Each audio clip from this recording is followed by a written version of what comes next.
ஜனநாயக கட்சியின் மக்கள் சந்திப்பு ஒன்று நேற்று ஜாயல நகரில் நடைபெற்றது.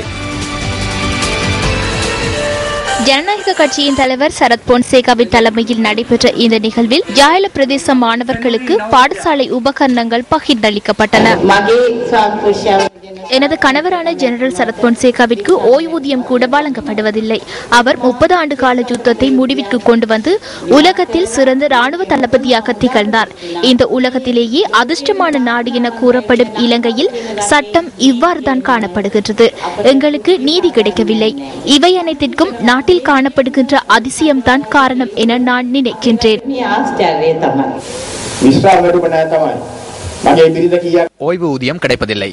எனது மனைவி எதையாவது வாங்கி தருமாறு கேட்டால் அதற்கு என்னிடம் பணம் இல்லை. நாட்டில் பழிவாங்கல் அற்ற நல்லொழுக்கமான அரசியலே காணப்பட வேண்டும். அபிவிருத்தி ஏற்பட வேண்டுமாயின் எமது நாடு விவசாயத்தில் தன்னிறைவடைய வேண்டும். தொழிற்சாலைகளினால் எமது நாடு பூர்ண நிலையில் காணப்பட வேண்டும். ஆனால் தற்போது நாட்டில் விவசாயத்துறை அழிவடைந்தே காணப்படுகின்றது. நாட்டில் உள்ள குளங்கள் திருத்தப்பட்டு பாதுகாக்கப்படவில்லை. அதே போன்று 10 வருட காலமாக வடிகால் அமைப்புகள் திருத்தப்படவில்லை. இதனால் 2 நாட்கள் மழை பெய்தாலும் நாட்டில் குளங்கள் நிரம்புகின்றன. 2 வாரங்கள் மழை இல்லாவிடின் குளங்கள் வற்றி போகின்றன. இதனால் விவசாயிகளுக்கு பெரும் போகத்தில் விவசாயத்தில் ஈடுபட முடிவதில்லை. அது மாத்திரமல்ல, விவசாயிகளுக்கு ஓய்வூதியமும் கிடைப்பதில்லை.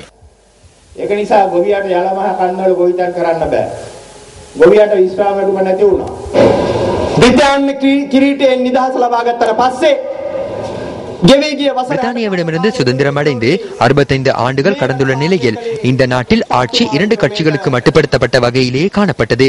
ஏனைய கட்சிகள் வெறும் கண்காட்சியினையே நடத்தின. கடந்த 2009 ஆண்டு மே மாதத்தில் நீங்கள் அனைத்து வகையிலும் தியாகம் செய்தீர்கள். அன்று இந்த அரசாங்கத்தை ஆதரித்தீர்கள்.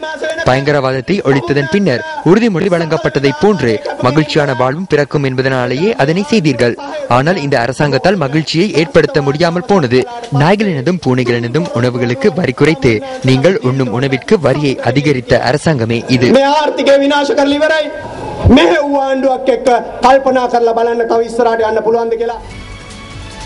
ஹட்டன் போலீஸ் பிரிவுக்குட்பட்ட டிக்கோயா தோட்டத்தில் இன்று பிற்பகல் ஏற்பட்ட தீ விபத்தில் தொழிலாளர் ஒருவரின் வீடு சேதமடைந்துள்ளது.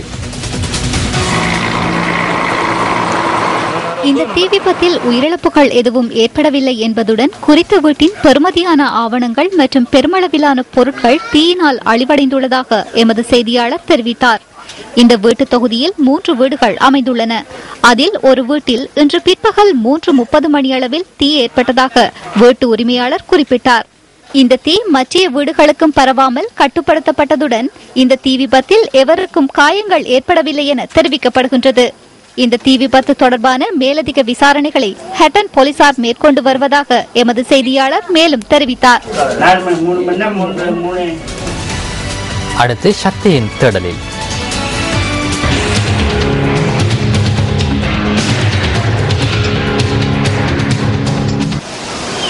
இயற்கையின் சீற்றத்தால் பாதிக்கப்படுகின்ற பகுதிகளில் மலையகமும் ஒன்றே. மலையகத்தில் மண் சரிவு உள்ளிட்ட இயற்கையின் கூர பிடியினால் தொடர்ச்சியாக பாதிக்கப்படுகின்ற குடும்பங்கள் அரசாங்கத்தினால் தெரிவு செய்யப்பட்டு கண்டி மாவட்டத்தில் உள்ள கலகா பகுதியின் ஹந்தான தோட்டத்தில் குடியேற்றப்பட்டனர். தலா ஒரு குடும்பத்துக்கு 30 பட்ச வீதம் மலையகத்தில் உள்ள 100 குடும்பங்களுக்கு இந்த நன்மை கிடைத்துள்ளமை வரவேற்கத்தக்கதே. இவ்வாறு தெரிவு செய்யப்பட்ட குறித்த 100 குடும்பங்களுக்கும் கட்டுமான பணிக்கான நிவாரண நிதியுதவிகளும் நீண்ட கால அடிப்படையில் குறைந்த வட்டி வீதத்துடனான இலகு தவணை கடன் உதவிகளும் வழங்கப்பட்டுள்ளன.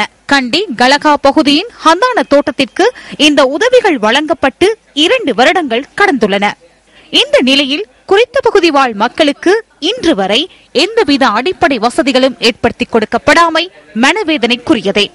ஏனைய அனைத்து உதவிகளும் வழங்கப்பட்ட போதிலும் அரசாங்கத்தினால் நிறைவேற்றப்பட வேண்டிய குடிநீர், வீதி மற்றும் மின்சாரம் என எந்த விதமான அடிப்படை வசதிகளும் கிடைக்கவில்லை என்பதே ஹந்தான பகுதி வாழ் மக்களின் அழுக்குரலாக உள்ளது. தண்ணி இல்ல, காணி கொடுக்கறதுனால சொன்னாங்க நாங்களுக்கு உங்களுக்கு தண்ணி இந்த ரோட்டை செஞ்சு தாரோம், கொங்கிரீட் போட்டு ஸ்கூல் கட்டி தாரோம், பிரஜா மண்டலம் செஞ்சு தாரோம். ஒண்ணுமே இல்லை. இங்க இருக்கிறவங்களும் போறாங்க. நாங்க மிச்சம் கஷ்டத்துல இருக்கிறோம். இந்த லைட்டும் இல்லை, தண்ணி இல்லை, என்ன செய்யறது? அதுதான் நாங்கள் எங்கள் பாட்டில் இருக்கிறோம். மழை இல்லை, சிந்தி குலைக்க கூட தண்ணி இல்லை. நாங்கள் எவ்வளோ தூரத்துலேருந்து தண்ணி கொண்டாந்து நாங்கள் வீடு கட்டுறோம். மிச்சம் கஷ்டமாக இருக்குது. என்னமாவது செஞ்சு எங்களுக்கு சுருக்கா இது என்னமோ செய்யத்தான் வேணும். ఒక్క మహిళ పేరు నాగం రత్తని పారవుతున్నా టీవీలో చుట్టూ నుంచి కాల్ చేయగానే మెచ్చంటే వెళ్ళిగా సేయండి కానక్కను వెళుతుందా కథగా వెళ్ళి ఒడ్డగట మాహితి దిగుతున్నా. தமக்கான அடிப்படை வசதிகள் கிடைக்காத நிலையில் இலவசமாக கிடைத்த காணிகளையும் கைவிட்டு வேறு பகுதிகளுக்கு சென்று வாடகை அடிப்படையில் மக்கள் வாழ்ந்து வருவதாகவும் அவர்கள் சுட்டிக்காட்டுகின்றனர். காணி கொடுத்தாங்க, எங்களுக்கு மின்சார வசதியோ தண்ணி வசதியோ ஒன்றுமே இல்லை. இன்னும் வீடை சரியா கட்டி கொள்றதுக்கும் வசதி இல்லாம அரையும் குறையுமா தான் இருக்கிறோம். ஸ்கூல் வசதிகள் இல்லை. இந்த மேல ஒரு குடும்பம் பிள்ளைகளை ஸ்கூல் மொண்டசோரி சேர்க்கணும்னு சொல்லி வசதி இல்லைன்னு சொல்லி வேற இந்த திகன பக்கம் வீடு ஒன்று கூலிக்கு எடுத்துக்கிட்டு போயிட்டு இருக்கிறாங்க. இதேவேளை இயற்கையின் கூரப்பிடியினால் பாதிக்கப்பட்டு ஹந்தான பகுதியில் வீடுகளை நிர்மாணித்துள்ள இவர்களது வீடுகள் தொடர்ந்தும் இயற்கையின் தாக்கத்திற்குள்ளாகி வருகின்றன. குறித்த பகுதியில் அதிக காற்றுடன் கூடிய வானிலை நிலவுகின்றமையினால் வீட்டின் கூரைகள் காற்றிற்கு இரையாகின்றமை வருந்தத்தக்கதே. சகல வசதிகளையும் பெற்றுத் தருவதாக வாக்குறுதிகளை வழங்கி இலவசமாக காணிகளையும் வழங்கிய அதிகாரிகள் அவர்களது உறுதிமொழிகளை இன்று வரை நிறைவேற்றவில்லை. அதனால மனுஷன் மிச்சம் பேர் பாதிச்சிருக்கோம். இந்த கூரைகள் இந்த வாக்கில் பிச்சுட்டு போறதுனால மனுஷன் கஷ்டத்துல விழுந்திருக்காங்க. வீடமைப்பு, பொறியியல் சேவைகள் மற்றும் நிர்மாணத்துறை அமைச்சின் செயலாளரே, இது உங்களின் கவனத்திற்கு.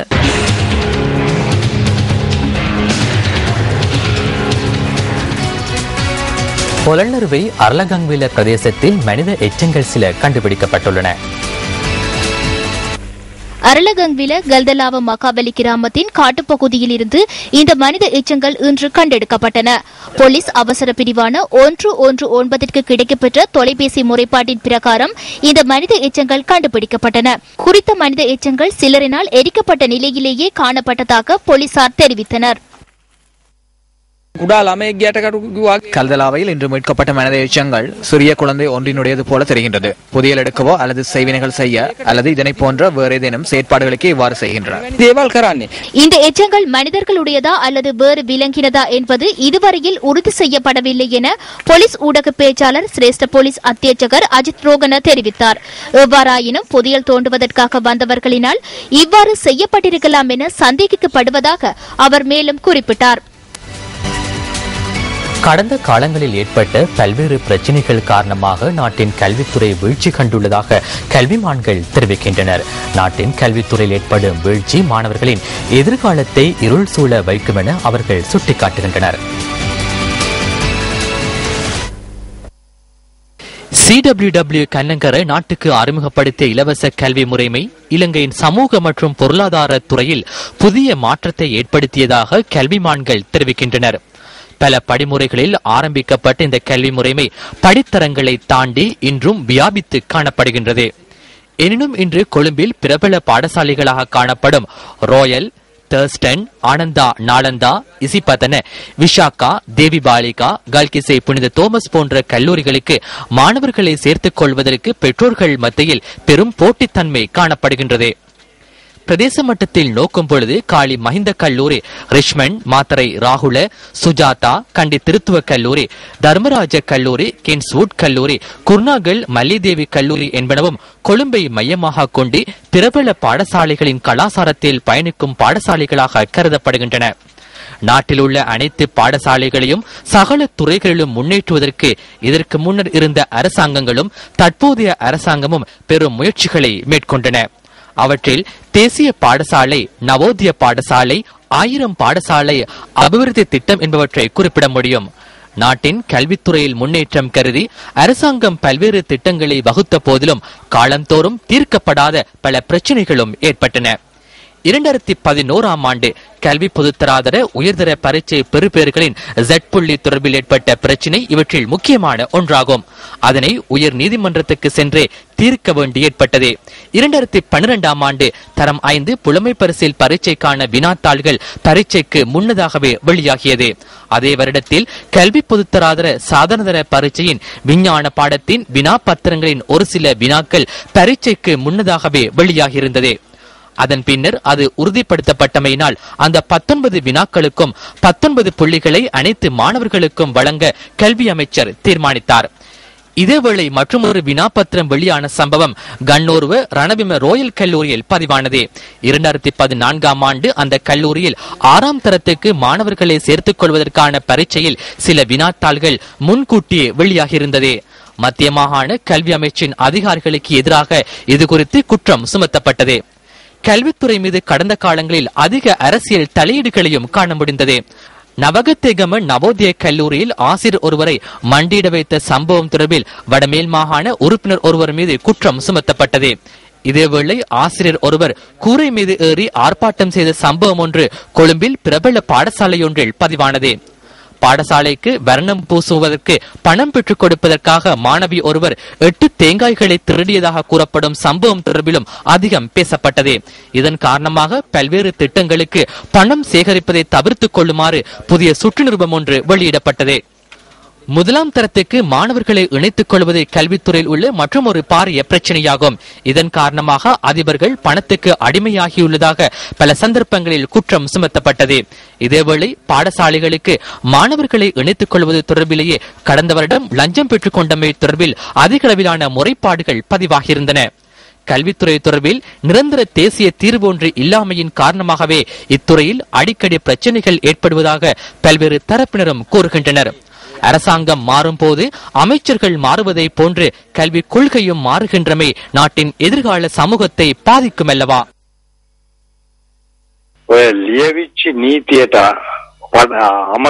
கல்வித்துறையில் ஆரம்பத்திலிருந்து பேணப்பட்ட சட்டங்களும் மேலதிகமாக எழுதப்படாத சட்டங்களும் உள்ளன.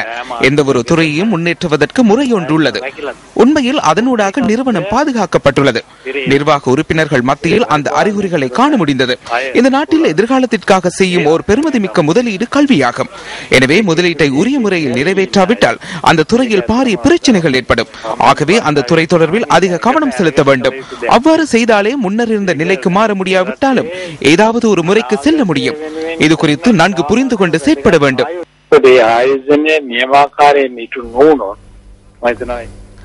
பராக்கிரம சமுத்திரத்தின் அனைத்து வான்கதவுகளும் அண்மையில் திறக்கப்பட்டமையினால் பிரச்சனைகள் ஏற்பட்டுள்ளதாக அப்பகுதி விவசாயிகள் தெரிவிக்கின்றனர். இது குறித்து மேலதிக தகவல்களை எமது அடுத்த பிரதான செய்தியில் எதிர்பாருங்கள். விளையாட்டுச் செய்தி. இலங்கை விமானப்படையின் 2014ஆம் ஆண்டுக்கான மோட்டார் கார்பந்தய போட்டிகள் வவுனியா விமானப்படை தளத்தில் இன்று நடைபெற்றது.